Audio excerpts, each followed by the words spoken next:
इस वक्त सुबह के 6 बजे हैं। आज मंगल है, रजब की 17 और जुलाई की 5 तारीख।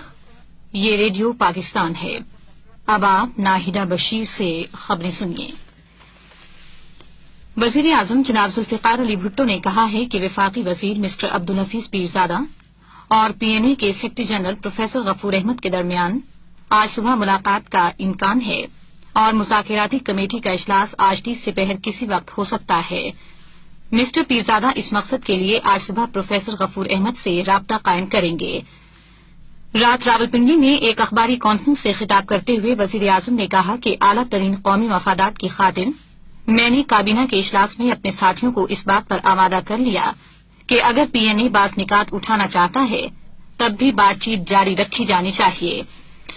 जनाब भुट्टो ने ऐलान किया कि अगर पीएनए उस समझौते पर दस्तखत करने पर तैयार है जो उसकी मुज़ाकिराती कमेटी ने इस महीने की 2 तारीख को तय किया था, तो मैं आज सुबह ही इस पर दस्तखत करने के लिए तैयार हूं।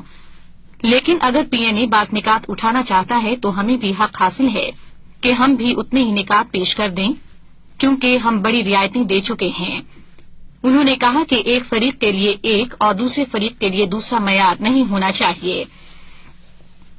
वजीर आजम ने कहा कि हुकूमत और पीएनए के दरमियान तवील मुज़ाकिरात के बाद हफ्ते को जो समझौता तय पाया था, अब चूंकि पीएनए ही उस पर फिर बातचीत करना चाहता है, इसलिए अब किसी ताखीर की जिम्मेदारी हुकूमत पर नहीं होगी। जनाब भुट्टो ने कहा कि इसमें कोई शक नहीं कि समझौता इस महीने की 2 तारीख को हो चुका था। पीएनए की मुज़ाकिराती जमात को समझौता करने के लिए मुकम्मल इख्तियारात हासिल थे। वो कोई आम अफराद नहीं हैं। उनमें से एक पीएनए के सदर, दूसरे नायब सदर और तीसरे सेक्रेटरी जनरल हैं। उन्होंने न सिर्फ समझौते की शिकों और दफात पर तफसीली बहस के बाद समझौता किया था, बल्कि उन्होंने समझौते के मुसव्वदे के एक एक लफ्ज पर खुलकर बातचीत की थी। जनाब भुट्टो ने कहा कि पीएनए की मुज़ाकिराती जमात हफ्ते के दिन बातचीत के बाद जब वापस जा रही थी तो उसके मेंबरों ने यकीन जाहिर किया था कि मरकजी कौंसिल की जानिब से समझौते की मंजूरी में कोई दुश्वारी नहीं होगी और कहा था कि ये महज ज़ाब्ते की कार्रवाई होगी। वजीर आजम ने इस बात की तरफ भी इशारा किया कि अगर पीएनए की मुज़ाकिराती जमात को समझौता करने का इख्तियार न था तो फिर ये जरूरी था कि मुज़ाकिरात में समझौते की एक एक शिक पर इत्तेफाक हो जाने के बाद पीएनए कौंसिल से इसकी मंजूरी ली जाती और फिर बातचीत आगे बढ़ाई जाती। उन्होंने कहा कि ये उसूल की बात है कि बातचीत में जब किसी नुक्ते को मंजूर या मुस्तरद कर दिया जाए तो फिर उसे दोबारा नहीं छेड़ा जा सकता। वजीर आजम ने कहा कि ये एक उसूल की बात है कि बातचीत के दौरान जब किसी बात को मंजूर या मुस्तरद कर दिया जाए तो फिर उसे दोबारा नहीं छेड़ा जा सकता और इस बात की कोई अहमियत नहीं है कि पीएनए ने अब जो निकात पेश किए हैं वो अहम हैं या नहीं। जो बात अहम है वो ये कि इन निकात के सबब अब समझौते पर फिर बातचीत का सिलसिला शुरू करना होगा। उन्होंने बताया कि पीएनए की मुज़ाकिराती जमात इतवार की रात को जब मुझसे मिलने आई तो उसके एक मेंबर ने मुझसे कहा था कि कुछ और निकात पेश करते हुए अब खुद उन्हें शर्म आ रही है। उन्होंने कहा कि मैं उनका नाम नहीं लेना चाहता क्योंकि मैं उनका बड़ा एहतराम करता हूं।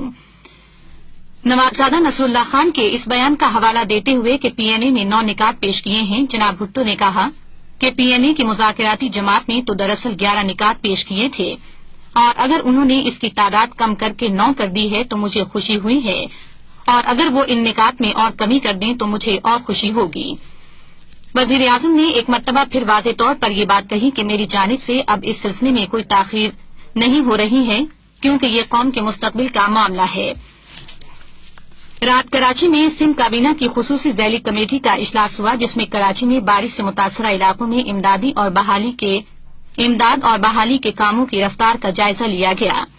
ज़ैली कमेटी के चेयरमैन मिस्टर अब्दुल वहीद कटपर ने बाद में अखबारी नुमाइंदों को बताया कि इमदादी काम तसल्लीबख्श तरीके से जारी है और मुतासरा अफराद के लिए काफी तादाद में इमदादी कैंप कायम कर दिए गए हैं। फलस्तीन की तंजीम आजादी का एक वफ्द वियतनाम के खैरसगाली दौरे पर कल हनोई पहुंचा। अभी अभी खबर आई है कि पाकिस्तानी फौज ने पूरे मुल्क का इंतजाम संभाल लिया है। फौज के एक तर्जुमान ने बताया है कि पीपीपी के तमाम लीडर, जिनमें वजीर आजम भुट्टो भी शामिल हैं, और पीएनए के लीडर हिफाजती हिरासत में ले लिए गए हैं। खबरें खत्म हुई।